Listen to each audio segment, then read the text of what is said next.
This is Greg Troutwine with Marine Technology TV, and we're very pleased to be joined today by Luke Alden, International Submarine Engineering, to discuss ISE's involvement in a recent AUV subsea automation docking project, as profiled at length in the March-April edition of Marine Technology Reporter.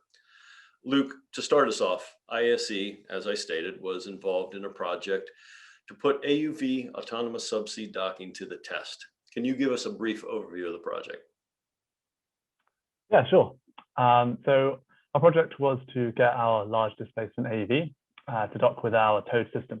So it's a system we designed ourselves to kind of fill a gap in the market.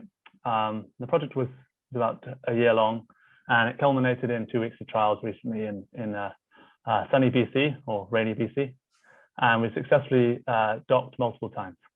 How was the project funded, and what was its main objective? Well, it was funded by the IDEAS program, which is a bit of a mouthful. It's Innovation for Defence Excellence and Security. So it generally is trying to improve Canada's defence and security, as the name suggests.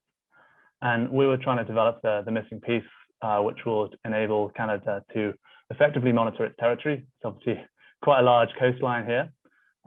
So one of the ideas we had was to pair an ASV or a USV with an AUV. And then you can get a system that's got a range of months and not days.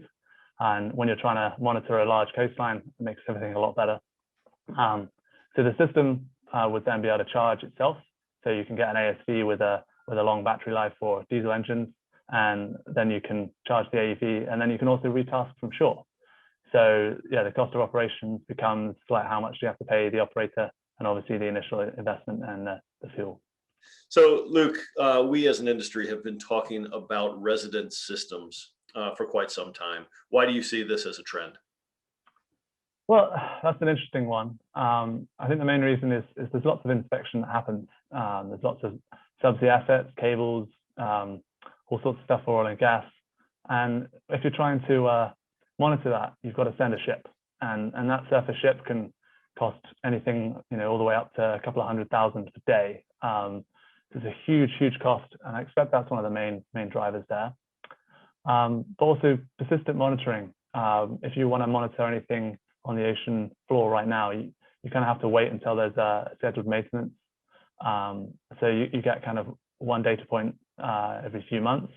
Whereas if you have a system that's already there, then you can keep monitoring over time, see how things change over time, and kind of schedule the inspection accordingly. So obviously that's one big draw. And then if you do a system like we're proposing, where you have an ASV paired with the AUV, then you have a roaming system. So you don't have to just focus on one location. It kind of keeps the initial investment down, and yeah, kind of the potential is incredible. In your opinion, since you sit with a very critical piece of this puzzle at ISE, in your opinion, what are the biggest hurdles still left? Well, again, that's another difficult one. I think there's still a lot of disparity in the industry. Like, what should this resident system do? Is it okay if it just inspects, or does it need to intervene as well? If you imagine, like, you find an error, or what do you have to do now? You've probably got to go and fix that error. So there's still a lot of discussion there. There's no real standards in the industry yet, like for charging, for example. There's no defined standard for how the thing should charge, what the docking station should look like. So once you've solved those problems, then the rest, I feel like we've kind of already got most of the pieces. So we've got a lot of the autonomy there, but we need to make it a lot more robust. So like systems like ours for docking, you need to make sure that's going to work every time, not some of the time. And getting to the point where the system can navigate the terrain on its own. It doesn't need the user to do that. The user's just got to work out what it wants to inspect, make decisions on what it should do next. And all of that can be done from shore. People don't have to brave the ocean so much for that kind of thing. So I think they're kind of the biggest hurdles. And I just have one more question, and it's back on your AUV docking project. Can you discuss the results and the greatest lessons learned? Yeah, sure. I mean, when thinking about this question, I think the main thing is that it works. We got that from it. It kind of you always expect there to be some gremlins when you're trying a new project like this. But we actually had surprisingly few. Like I said earlier, we docked multiple times. Success rate was like 80–90%. So we did learn a lot. Obviously, there's lots of ways we can refine the system. The software can be refined. Obviously, when you're trying to get the AUV to hit a small target, there's lots of refinement in the way the controller is set up to make it accurate.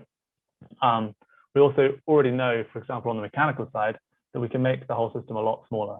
And when you're trying to integrate it with a ship, that really helps, especially if you're talking about trying to recover the AUV as well.